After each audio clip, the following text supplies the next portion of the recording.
Good morning. This is February 5th. We've all survived the rainstorm of yesterday. And so I'm going to talk about stormy international politics today. I would like to assert to you that the role of the United States in world affairs has changed. It's not even to the point where Trump might be in power, and there, of course, it will change even more so, but it's already changed. So let me start with Trump in a way. That is to say, the uncertainty of Trump and his policies and assertions, for example, that he will get out of NATO, that he will not support the Ukraine, and other such things, has made our allies in Europe just incredibly nervous. And the consequence of their nervousness is that they're trying to figure out what to do when the US is not the dominant military force in support of Europe against incursions from Russia and so forth. That is playing itself out in almost all European countries. The leaders of European countries, most of them, including the NATO folks, are incredibly nervous because if the entire security structure of the post-World War II period was based on NATO and America's centrality in terms of military might and so forth, preventing the spread of Russia and potentially others. And while this has not happened as yet, NATO and the European countries are trying to imagine what would it look like if Trump comes into power and pulls out of NATO, or if Congress continues to chip away a right-wing assembly, House of Representatives, it keeps chipping away at the support that was anticipated, for example, for the Ukraine, right?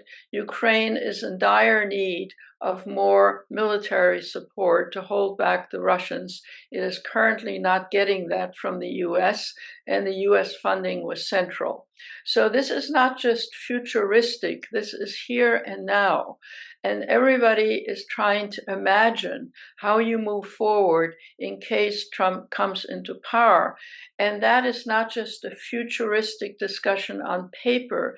This has become politically central to discussion within NATO, within the European Union, with various heads of state of Europe.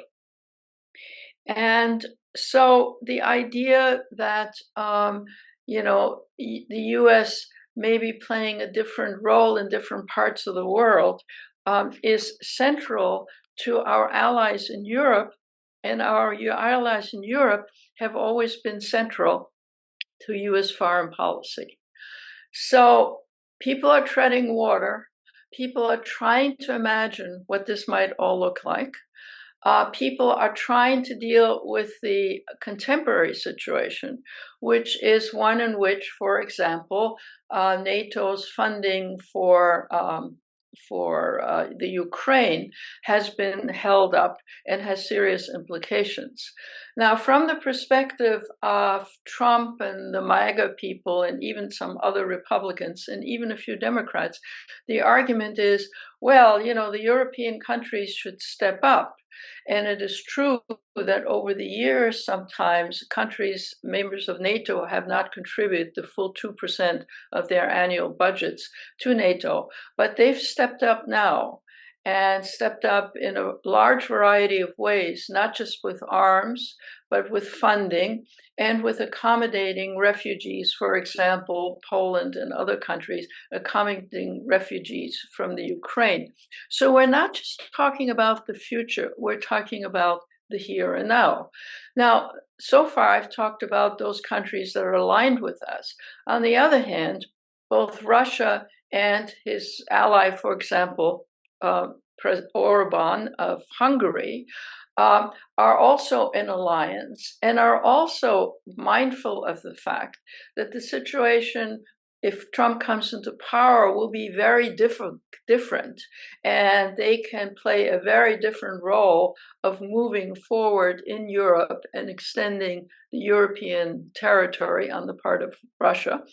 But also, they are very mindful that the disarray in American politics currently and in the future could generate openings for them in Europe, which are might introduce politicians who are also aligned and friendly with Russia and Russia's aims. For example, Le Pen in France, if she comes into power, and there are others.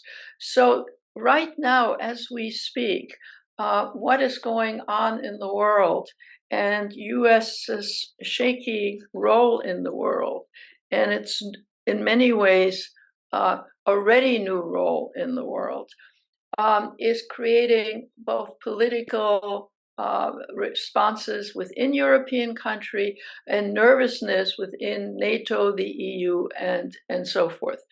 So I want to make the point that we are not just, waiting to see if Trump gets elected. We are already, we meaning the United States, finding ourselves in a different place with our closest allies in Europe and our so-called enemies in Europe, namely Russia and Hungary at this point, and opposition figures in various countries, who are saying, look, I mean, the US is not what it used to be, and there is now a post-World War II new international order emerging. Up until now, in spite of various bad things happening in the world, the US war in Vietnam, in Iraq, Afghanistan, which certainly many European countries opposed and were nervous about.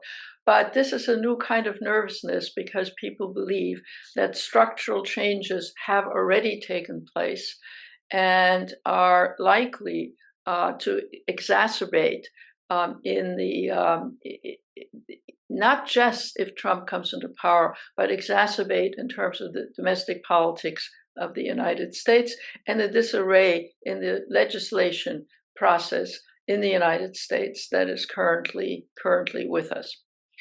If one moves away from Europe for a moment and goes to another hotspot, namely the Middle East, there is similar disconcern and nervousness and a feeling that the US is on either in disarray to some extent, or in any event is becoming a different actor.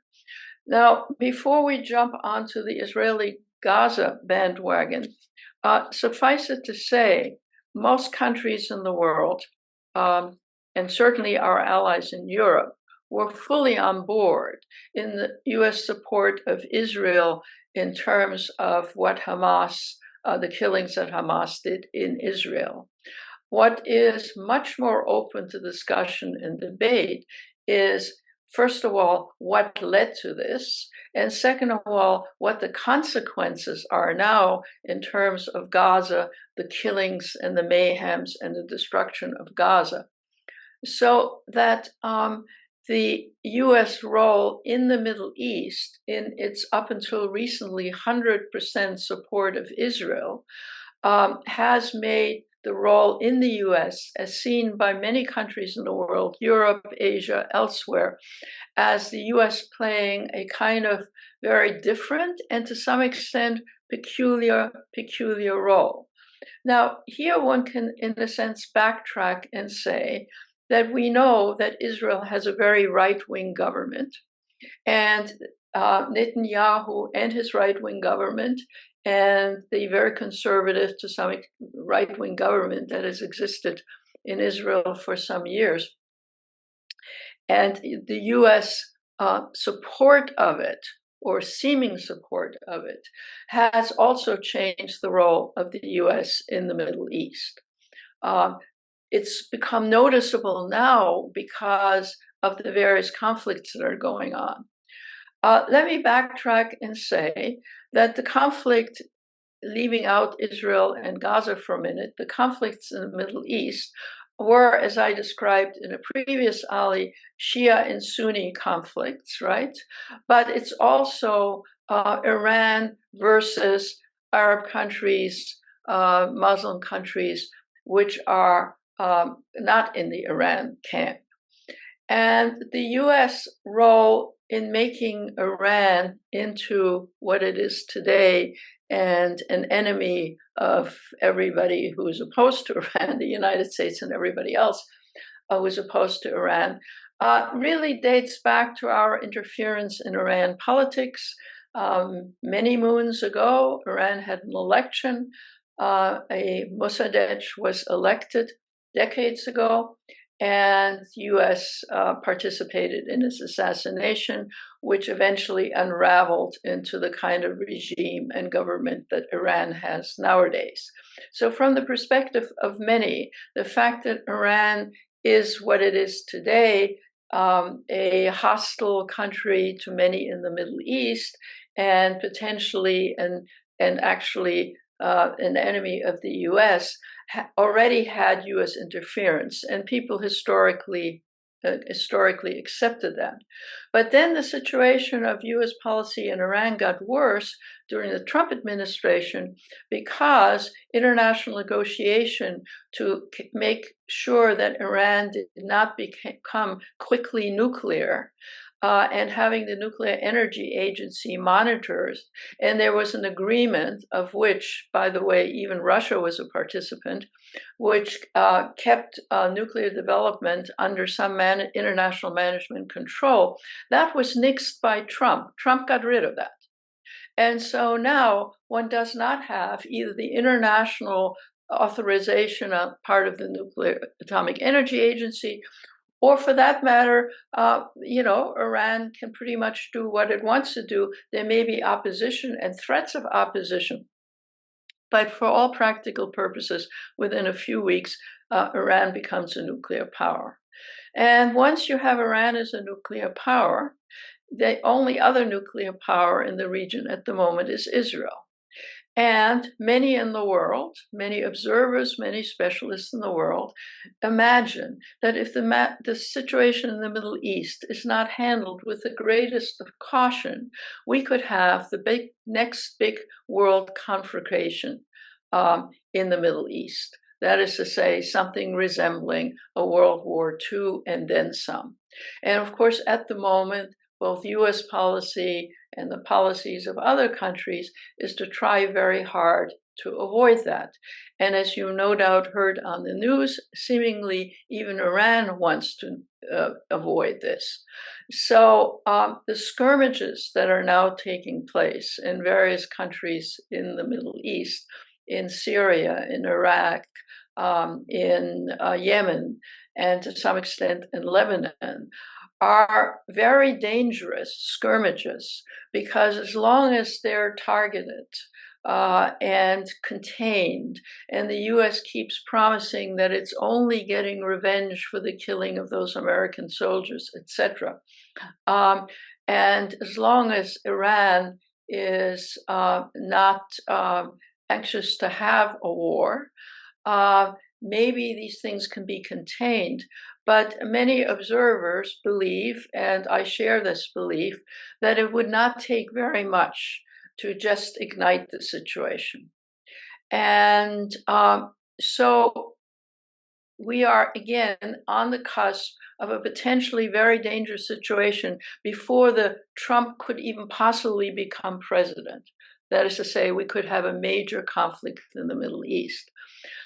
Now, many people are quite nervous about the US role at the moment, because while we are saying, we're just hitting some basis of operation in these various countries as a revenge against what has been happening, and while we're only targeting Yemen because Yemen is targeting international shipping, the spinning out of control is a real issue, but also how to back off of all of this also becomes a real issue. And the only way that anybody can think of how you can sort of put some, water onto these smoldering flames is for a fact to be a some kind of Israeli Gaza Hamas ceasefire and exchange of the Israeli prisoners. Now, almost everyone is that I can imagine, whether it's people in Europe, whether it's many countries in the Middle East, hope that that could happen really quickly so things don't spiral out of control. What our Secretary of State is currently running around the Middle East again, trying to, get some kind of agreements, not just with Israel, but also with interested parties that have some weight, for example, Saudi Arabia and Egypt and so forth, which will be necessary if there is a cessation of fighting in Gaza, because as you can plainly see on the news, it will take millions, billions to rebuild Gaza, try to rebuild people's lives, make life livable there. And the only solution that anybody can come to is that you have to have a ceasefire and a prisoner exchange, and maybe allow the ceasefire to become a kind of a permanent ceasefire. But the agreement on the part of any Arab states for that to happen, and certainly for it to have any kind of leverage, of course, would be for Israel to agree that down the road a Palestinian state can be built. And as you might have also noticed from the news, Netanyahu has said, no way, Jose, we're not going to have a Palestinian state, and Israel and its military will not leave Gaza. So that we're at an impasse, and the impasse is extremely serious and has changed really many things in the international system, and if nothing else, has made everybody really nervous, and has put the US in the middle of all of this. And it's not just a question of getting the president and the Secretary of State trying to negotiate something, but it's the fact that everybody in the world is also looking at American domestic politics, namely, for example, the unwillingness of Congress to pass the requisite bills because they're being held hostage to the border situation. So some very domestic interest and concerns makes any American forthright activity in some aspects of the Middle East fairly mute. There is another line of reasoning, and I'm just running sort of down various aspects of this, and that has to do with the fact that Israel's military capacity, which is considerable, is largely paid for by us, the US taxpayers. Israel has received the largest chunk of US military assistance all over the years since the coming to being of Israel. It's extraordinary how much of US taxpayer money has gone into paying for the Israeli arms, technological development, and so forth. Now, obviously, Israel is a very competent, modern, technological country which can do much of its own. But the funding for much of this has come from the US. And at the moment, quite aside from the fact that Congress has not acted on the various bills in support of Ukraine or support of the Middle East, the Biden administration has just handed over some additional funding for the military. Now, this is not, whatever Americans may think about this, the fact is that this is not seen with much enthusiasm in either the Middle East or the rest of the world. Because when you're trying to make peace, when you're trying to have Israel, of course, get its hostages back, and of course has the world's sympathy for that. But when the world sees what Israel is doing to Hamas, and the slaughter of people, 50% of all the people killed in Gaza are children, for example. And I think 70% children and women. I mean, it's extraordinary, right? And so people who are not anti-Israel normally, and who very much hope that the Middle East can get it sorted out, are now on the side of saying the US really, really has to find some way to persuade Israel to agree to a two-state solution and to get the involvement of the, generally speaking, pro, or at least let's say anti, the Middle East countries that are not that are anti-Iran and not in alliance with Iran, to be supportive of getting the Middle East sorted out before there's a major war. To that end, for example, one of the parties to any kind of agreement would be Saudi Arabia, which would promise, among other things, to put a lot of money into the rebuilding of Gaza and helping out. It is of interest to countries like Saudi Arabia, to countries even like Egypt, to not let the flames of the Middle East become out of control. And here the US comes in again. No one is certain right now that the US president, even Biden, is able to pull off a pullback from what is a very serious situation right now. Because in spite of the fact that theoretically the US should have the greatest interest and impact in Israel, the problematic of US having impact in Israel needs to be seen in two pieces. On the one hand, the majority of Israelis are interested in getting the hostages back, but are also in favor of defusing the situation with Gaza. And many Israelis, depending on which poll you look at, are in favor of having some kind of permanent settlement in which the Palestinians do, in fact, get their own state. Admittedly, neither Hamas nor the Palestinian Authority in the West Bank is fit to do this, and new people would have to come into power. But at least that hope has to be, and some kind of structure to get to that hope has to be put in place.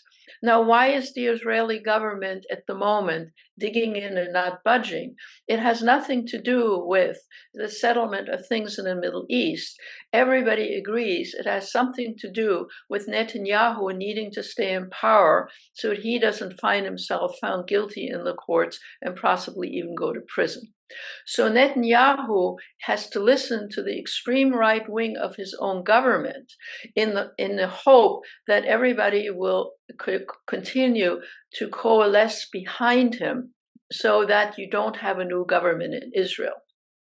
So one of the things to be said about all of this is that Israel needs a new government, and everybody who is hoping for some kind of peace and sorting out can't figure out why the US can't help the Israelis, who very much themselves want a new government, figure this out quickly before the whole thing goes up in flames. The truth of the matter is that I think this is the fifth trip of our Secretary of State. So far, at least, he has not made very much progress. So far, at least, all the states that are in the Middle East that are afraid of Iran and its allies in various states, like Iraq, the various jihadist groups, can get sorted out quickly before it's too late.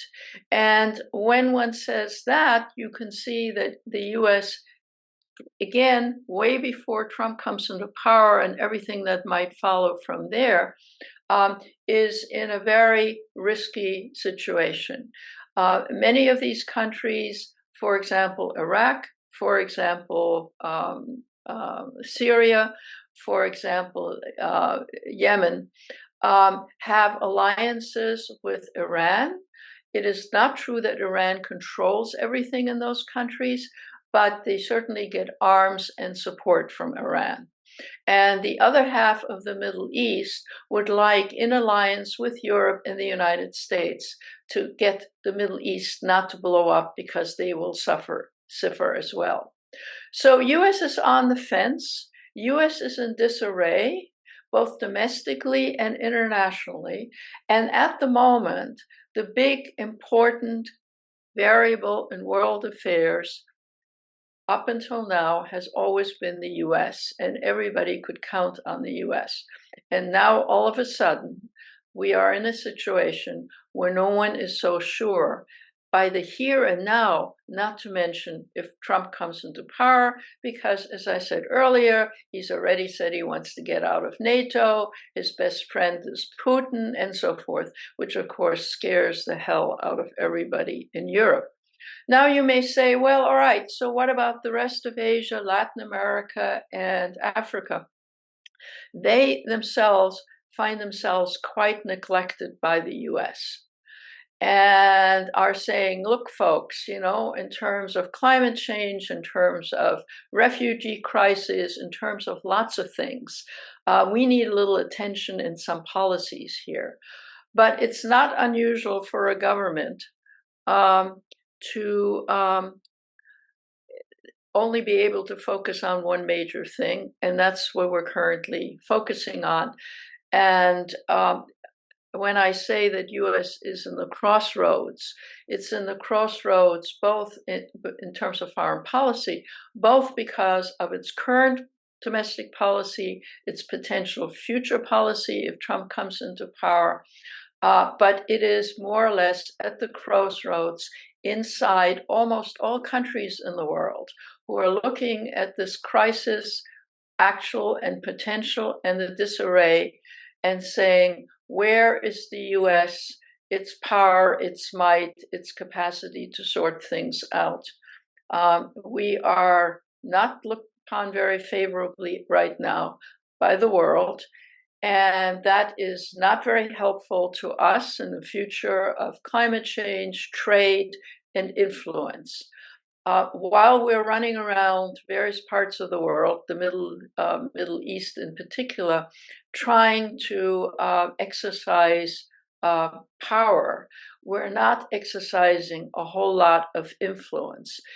Our influence is, of course, often backed up by military power, but influence also has to do with perceptions, diplomacy, willingness to listen, respecting a country and what it's doing, and so forth. And I would say that when I say we're at the crossroads of things, we're not just in the crossroads of various policies here, there, and yonder, and especially in the Middle East, but we're also at the crossroads of American influence in the world. And that we've gotten used to over the decades since the Second World War has been basically uncontested, certainly in American eyes. And that right now is being contested. It's very troubling, and we need to keep an eye on it and think about it. I just want to say, I think my next Ali, unless something happens, will be on international institutions and why and how they're either not playing the role they were designated or what role they could play under the circumstances that I described today. Thank you very much.